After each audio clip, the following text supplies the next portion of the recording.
ಶ್ರೀ ಗುರುಭ್ಯೋ ನಮಃ. ಹರಿ ಓಂ.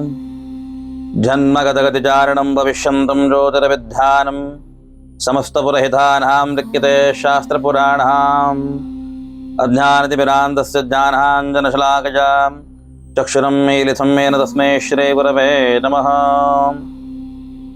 ಸಮಸ್ತ ಕನ್ನಡ ನಾಡಿನ ಜನತೆಗೆ ಜ್ಯೋತಿಷಿಗಳು, ಪುರೋಹಿತರು ಹಾಗೂ ಕೌಡೆಶಾಸ್ತ್ರ ತಜ್ಞರಾಗಿರ್ತಕ್ಕಂಥ ಶರಣ್ ಶಾಸ್ತ್ರೀಯ ಮಾಡ್ತಕ್ಕಂಥ ಹೃದಯಪೂರ್ವಕ ನಮಸ್ಕಾರಗಳು.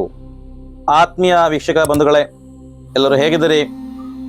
ಆರಾಮಾಗಿದ್ದೀರಿ ಅಂತ ಭಾವಿಸ್ತಾ ಇವತ್ತಿನ ಸಂಚಿಕೆಯನ್ನ ಪ್ರಾರಂಭಿಸೋಣ. 2026 ಮಕರ ರಾಶಿ ಇವರಿಗೆ ಫೆಬ್ರವರಿ ಒಂದು ತಿಂಗಳಲ್ಲಿ ಉಂಟಾಗ್ತಕ್ಕಂತಹ ಶುಭ ಹಾಗೂ ಅಶುಭ ಫಲಗಳು ಯಾವುದು ಅಂತಕ್ಕಂಥ ಸಂಗತಿಯನ್ನು ನೋಡೋಣ.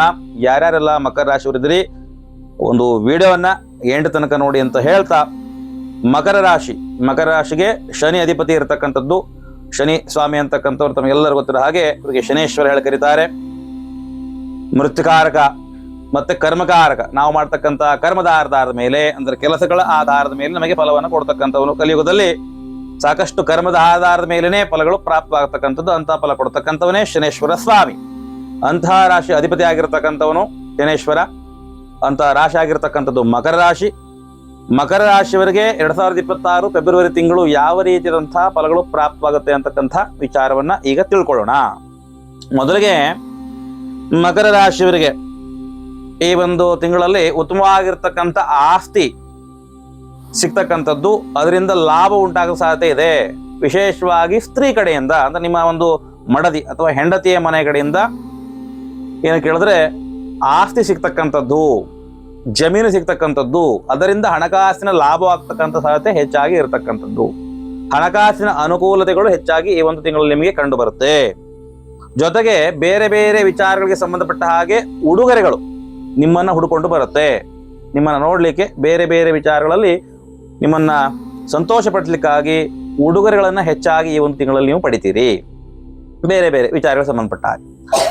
ಜೊತೆಗೆ ಈ ಒಂದು ತಿಂಗಳಲ್ಲಿ ಯಾರೆಲ್ಲ ಮಕರ ರಾಶಿಯವರು ನಮಗೆ 2026 ಬಂದರೂ ಸಹಿತ ಕಲ್ಯಾಣವಾಗ್ತಿಲ್ಲ ಅಂತಕ್ಕಂಥವರಿಗೆ ಫೆಬ್ರವರಿ ತಿಂಗಳು ಕೆಲವು ಜನರಿಗೆ ಕಲ್ಯಾಣವಾಗ್ತಕ್ಕಂಥ ಸಾಧ್ಯತೆ, ಮದುವೆ ಆಗ್ತಕ್ಕಂಥ ಸಾಧ್ಯತೆ ಹೆಚ್ಚಾಗಿ ಕಂಡು ಬರ್ತಾ ಇರ್ತಕ್ಕಂಥದ್ದು. ವಿವಾಹದ ಮುನ್ಸೂಚನೆಗಳು ನಿಮಗೆ ಕಂಡು ಬರುತ್ತೆ. ಎಷ್ಟೋ ಜನರಿಗೆ ಏನು ಕೇಳಿದ್ರೆ ವಿವಾಹ ಫಿಕ್ಸೆಡ್ ಆಗ್ತಕ್ಕಂಥದ್ದು, ಅಂದ್ರೆ ಕಲ್ಯಾಣ ನಿಶ್ಚಯ ಆಗ್ತಕ್ಕಂಥ ಸಾಧ್ಯತೆ ಹೆಚ್ಚಾಗಿ ಇರ್ತಕ್ಕಂಥದ್ದು ಮಕರ ರಾಶಿಯವರಿಗೆ. ಜೊತೆಗೆ ಏನು ಕೇಳಿದ್ರೆ ಮನೆಯ ಒಂದು ವಾತಾವರಣದಲ್ಲೂ ಕೂಡ ಈ ಒಂದು ಹಣಕಾಸಿನ ಒಂದು ಅನುಕೂಲಗಳಾಗ್ತಕ್ಕಂಥದ್ದು, ಆಸ್ತಿಗಳು ಸಿಗ್ತಕ್ಕಂಥದ್ದು, ಕಡೆಗೆ ಮಡದೆ ಕಡೆಯಿಂದ ಆಸ್ತಿಗಳು ಸಿಗ್ತಕ್ಕಂಥದ್ದು, ಉಡುಗೊರೆಗಳು ಸಿಗ್ತಕ್ಕಂಥದ್ದು. ಈ ವಿಚಾರದಲ್ಲಿ ಮಡದ ಜೊತೆಗೆ ಏನು ಕೇಳಿದ್ರೆ ಸಂಸಾರದಲ್ಲಿ ಮನೆಯಲ್ಲಿ ಸಂತೋಷದಾಯಕವಾಗಿರ್ತಕ್ಕಂಥ ಒಂದು ವಾತಾವರಣ ನಿರ್ಮಾಣವಾಗುತ್ತೆ.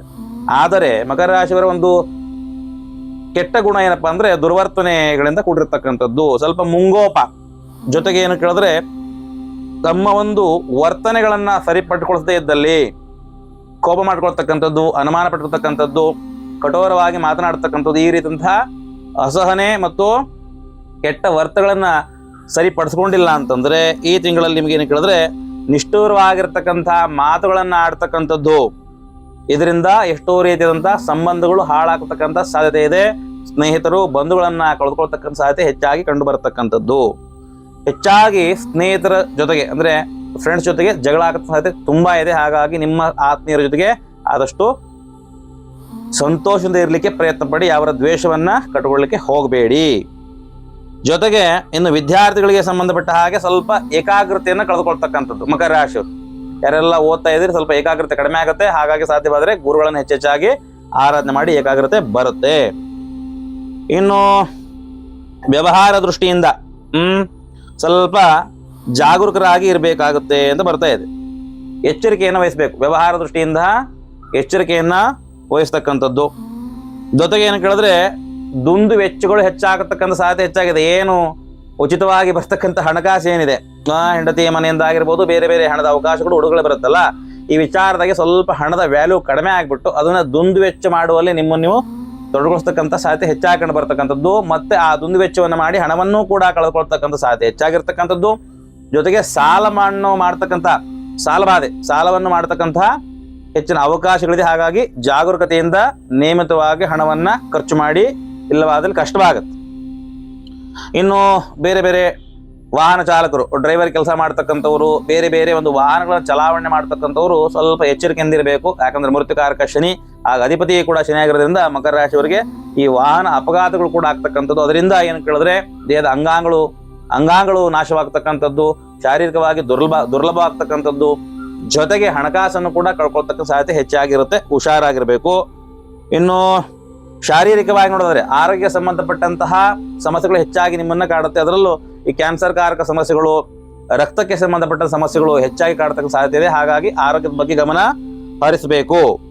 ಜೊತೆಗೆ ಅತಿಯಾಗಿರ್ತಕ್ಕಂಥ ಕೋಪ, ಒತ್ತಡ ಇವೆಲ್ಲವೂ ಕೂಡ ಹೆಚ್ಚಾಗ ಸಾಧ್ಯತೆ ಹೆಚ್ಚಾಗಿದೆ. ಹಾಗಾಗಿ ಸಾಧ್ಯವಾದ್ರೆ ಆಂಜನೇಯ ಸ್ವಾಮಿಯನ್ನ ಆರಾಧನೆ ಮಾಡಿ ಒತ್ತಡ ಮತ್ತೆ ಕೋಪ ಕಡಿಮೆ ಆಗುತ್ತೆ. ಇನ್ನು ರಾಜಕಾರಣಿಗಳಿಗೆ, ರಾಜಕೀಯ ಕ್ಷೇತ್ರದಲ್ಲಿ ಇರ್ತಕ್ಕಂಥವ್ರಿಗೆ ಮತ್ತು ಸರ್ಕಾರಿ ಹುದ್ದೆಗಳನ್ನ ಮಾಡ್ತಕ್ಕಂಥವ್ರಿಗೆ ಅಷ್ಟಾಗಿ ಈ ಒಂದು ಫೆಬ್ರವರಿ ತಿಂಗಳು ಮಕರ ರಾಶಿಯವರಿಗೆ ಅಷ್ಟೊಂದು ಅನುಕೂಲಕರವಾಗಿಲ್ಲ. ಇದರಿಂದ ಸ್ವಲ್ಪ ಹಿನ್ನಡೆ ಉಂಟಾಗ್ತಕ್ಕಂಥದ್ದು. ರಾಜಕೀಯ ಕ್ಷೇತ್ರಗಳಲ್ಲಿ ಸರ್ಕಾರಿ ನೌಕರಿ ಮಾಡತಕ್ಕಂಥವ್ರಿಗೆ ಸ್ವಲ್ಪ ಅವಮಾನಗಳು, ಅಪನಿಂದೆಗಳು ಉಂಟಾಗ್ತಕ್ಕಂಥದ್ದು, ಕಿರಿಕಿರಿ ಉಂಟಾಗ್ತಕ್ಕಂಥದ್ದು, ಕೆಲಸ ಮಾಡ್ತಕ್ಕಂಥ ಸಂದರ್ಭದಲ್ಲಿ ಮೇಲಧಿಕಾರಿಗಳಿಂದ ತೊಂದರೆ ಉಂಟಾಗ್ತಕ್ಕಂಥ ಸಾಧ್ಯತೆ ಹೆಚ್ಚಾಗಿರ್ತಕ್ಕಂಥದ್ದು. ಹಾಗಾಗಿ ಸಾಧ್ಯವಾದರೆ ಆಂಜನೇಯ ಸ್ವಾಮಿಯನ್ನ ಹೆಚ್ಚೆಚ್ಚಾಗಿ ಆರಾಧನೆ ಮಾಡಿ ಇದರಿಂದ ಸ್ವಲ್ಪ ಮುಕ್ತಿಯನ್ನ ಹೊಂದಬಹುದು.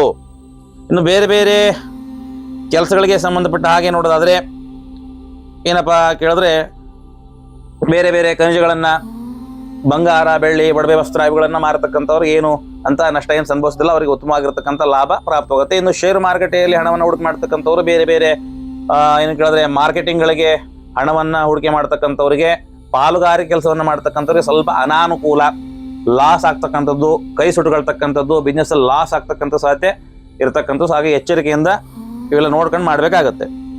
ಇನ್ನು ಮನೆಗೆ ಸಂಬಂಧಪಟ್ಟ ಹಾಗೆ ಭೋಗ ವಸ್ತುಗಳನ್ನ ಏನಾದ್ರು ಕೊಂಡ್ಕೊಳ್ಬೇಕಂದ್ರೆ ಸ್ವಲ್ಪ ವಿಚಾರ ಮಾಡ್ಬೇಕಾಗತ್ತೆ. ಯಾಕಂದ್ರೆ ದುಂದು ವೆಚ್ಚಗಳು ಹೆಚ್ಚಾಗಿರೋದ್ರಿಂದ ಸಾಲವನ್ನ ಮಾಡ್ಕೊಳ್ತಕ್ಕಂಥ ಸಾಧ್ಯತೆ ಹೆಚ್ಚಾಗಿರುತ್ತೆ. ಹಾಗಾಗಿ ಸಾಧ್ಯವಾದರೆ ಹಣವನ್ನ ನಿಯಮಿತವಾಗಿ ಬಳಸಿ ಅಂತಕ್ಕಂಥದ್ದು. ಈ ತಿಂಗಳು ಮಕರ ರಾಶಿಯವರು ಸಾಧ್ಯವಾದಲ್ಲಿ ಸುಬ್ರಹ್ಮಣ್ಯ ಸ್ವಾಮಿಯನ್ನ ಹೆಚ್ಚೆಚ್ಚಾಗಿ ಆರಾಧನೆ ಮಾಡಿದಲ್ಲಿ ಎಲ್ಲ ರೀತಿಯಾದಂತಹ ಸಂಕಷ್ಟಗಳಿಂದ ಏನ್ ಮಾಡಬೇಕು, ನಿವಾರಣೆಯನ್ನು ಹೊಂದಬಹುದು. ಸಂಕಷ್ಟಗಳಿಂದ ವಿಮುಕ್ತಿಯನ್ನು ಕೂಡ ಹೊಂದಬಹುದು, ಸಂಕಷ್ಟಗಳಿಂದ ಪಾರಾಗಬಹುದು. ಹಾಗಾಗಿ ಮಕರ ರಾಶಿಯವರ ಸಾಧ್ಯವಾದರೆ ಫೆಬ್ರವರಿ ತಿಂಗಳು ಸುಬ್ರಹ್ಮಣ್ಯ ಸ್ವಾಮಿಯನ್ನು ಹೆಚ್ಚೆಚ್ಚಿಗೆ ಆರಾಧನೆ ಮಾಡ್ತಾ ಬನ್ನಿ. ಮಂಗಳವಾರದಂದು ಆಂಜನೇಯ ಸ್ವಾಮಿಯನ್ನು ಆರಾಧನೆ ಮಾಡ್ತಾ ಬನ್ನಿ. ಒತ್ತಡಗಳು, ದ್ವೇಷಗಳು, ಹಿತಶತ್ರುಗಳು ಇವೆಲ್ಲವುಗಳಿಂದ ಮುಕ್ತಿಯನ್ನು ಹೊಂದಬಹುದು. ಜೊತೆಗೆ ಇರತಕ್ಕಂತಹ ಈ ಕೆಡಕುಗಳು ಏನು ಉಂಟಾಗುತ್ತೆ, ವಾಹನ ಅಪಘಾತಗಳು ಇವೆಲ್ಲವೂ ಕೂಡ ಮುಕ್ತಿಯನ್ನು ಹೊಂದಬಹುದು. ಹಾಗಾಗಿ ಹೆಚ್ಚೆಚ್ಚಾಗಿ ಸುಬ್ರಹ್ಮಣ್ಯ ಹಾಗೂ ಆಂಜನೇಯ ಸ್ವಾಮಿಯನ್ನು ಆರಾಧನೆ ಮಾಡೋದ್ರಿಂದ ಖಂಡಿತವಾಗಲು ತಮಗೆ ಈ ಒಂದು ತಿಂಗಳಲ್ಲಿ ಅನುಕೂಲವಾಗ್ತಕ್ಕಂಥದ್ದು. ಬರ್ತಕ್ಕಂಥ ಒಂದು ಹಣದ ಹರಿವೇನಿದೆ ಅದನ್ನ ಶೇಖರಣೆ ಮಾಡ್ಕೊಳ್ತಕ್ಕಂಥದ್ದು, ಒಳ್ಳೆ ರೀತಿಯಲ್ಲಿ ಇಟ್ಕೊಳ್ತಕ್ಕಂಥದ್ದು ನಿಮಗೆ ಬಿಟ್ಟಿದ್ದು. ಬಂದಿರತಕ್ಕಂಥ ಏನು ಫೆಬ್ರವರಿ ತಿಂಗಳಲ್ಲಿ ಬರ್ತಕ್ಕಂಥ ಹಣದ ಒಂದು ಹರಿವೇನಿದೆ, ಹಣದ ಒಂದು ಆದಾಯ ಏನಿದೆ, ಆದಾಯವನ್ನು ಒಳ್ಳೆ ರೀತಿಯಲ್ಲಿ ಖರ್ಚು ಮಾಡಿಕೊಂಡು ಮಿಕ್ಸ್ಕೊಳ್ತಕ್ಕಂಥದ್ದು ನಿಮಗೆ ಬಿಟ್ಟಿದ್ದು. ಹಾಗಾಗಿ ಅದನ್ನು ಸರಿಯಾದ ರೀತಿಯಲ್ಲಿ ವಿವೇಚನೆ ಮಾಡಿ ಅದನ್ನು ಬಳಸ್ಕೊಳ್ಬೇಕಾಗತ್ತೆ.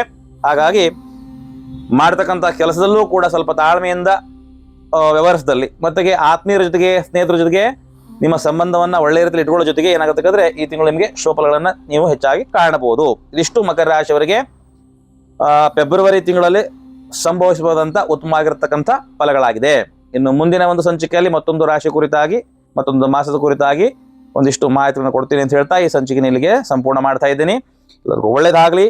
ಸರ್ವೇ ಜನ ಸುಖಿನ ಭವಂತು, ಲೋಕ ಸಮಸ್ತ ಸುಖಿನ ಭವಂತು, ಸಮಸ್ತ ಸನ್ಮಂಗಳಾದಿ ಭವಂತು. ಎಲ್ಲರಿಗೂ ಒಳ್ಳೇದಾಗ್ಲಿ.